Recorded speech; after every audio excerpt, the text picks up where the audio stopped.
The world is a door and books are the keys.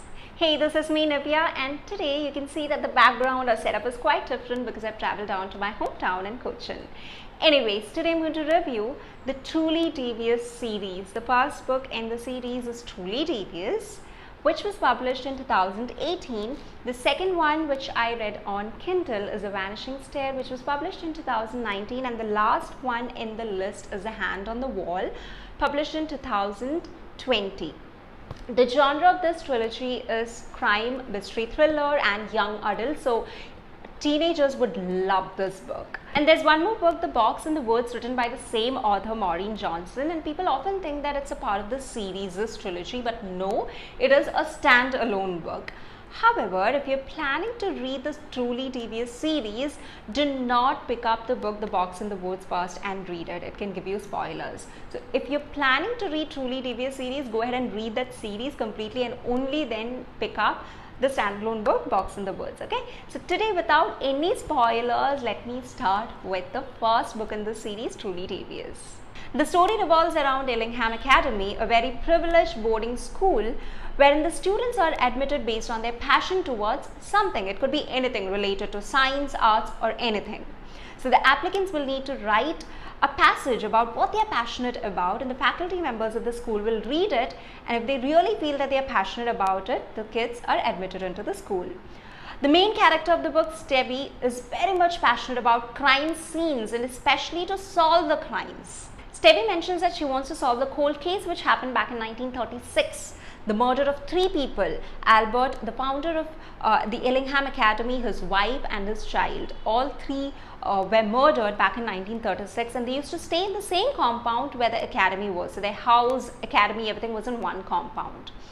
Stevie gets admitted to the school for solving this entire mystery, the crime, and she gets the opportunity to get more materials because the 3 people who were murdered were also staying here.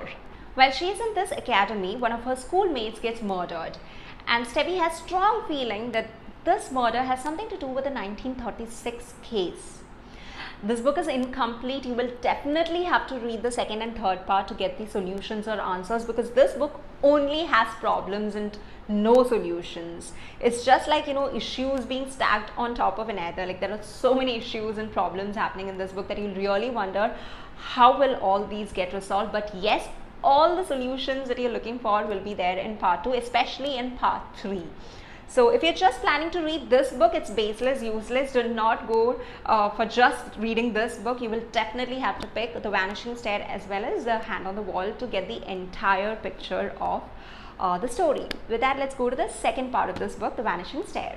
If you think that the part 2 will give you answers to all the questions that you had in part 1, you're wrong, because it's all in part 3 that you get the answers. Because in this book, The Vanishing Stair, you get a few answers, but majorly it's more problems coming up. You have a lot of entangled scenes, you have a few more murders coming up in this book, and hence this book is definitely a connecting book between part 1 and part 2.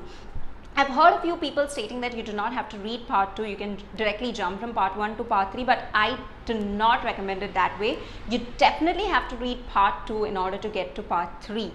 And I'm telling you that if you do not have the book 3, The Hand on the Wall, handy, by the time you finish book 2, The Vanishing Stair, you are going to go mad and crazy, because the book just ends in a way that you really want to know what happened next, that you can't wait for reading part 3. So you'll definitely want to read part 3 right after you finish off part 2. Yeah. Coming to the last book in the trilogy, the finale, I would say, the pile of answer sheets, because everything is resolved in this one book. Because by the time you reach this book, there are 6 murders to be resolved. Nothing is left out. Everything is clearly explained and resolved in one book, this one. You definitely cannot just read this book. You will have to read the first 2 parts in order to understand this book, otherwise it doesn't make sense. And there is one picture in this book, like in the beginning of this book itself, that's the Ellingham Academy, how it looks like. I so wish that this picture was available in the Truly Devious book, the part 1 itself. Somehow it was only kept in the Hand on the Wall.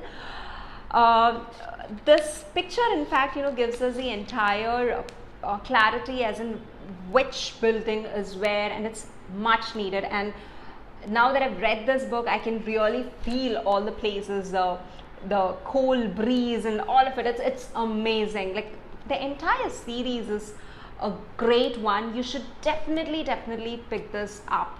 If you like any one of these, mystery, thriller, crime, friendship, adventure, young adults, go ahead and pick this trilogy.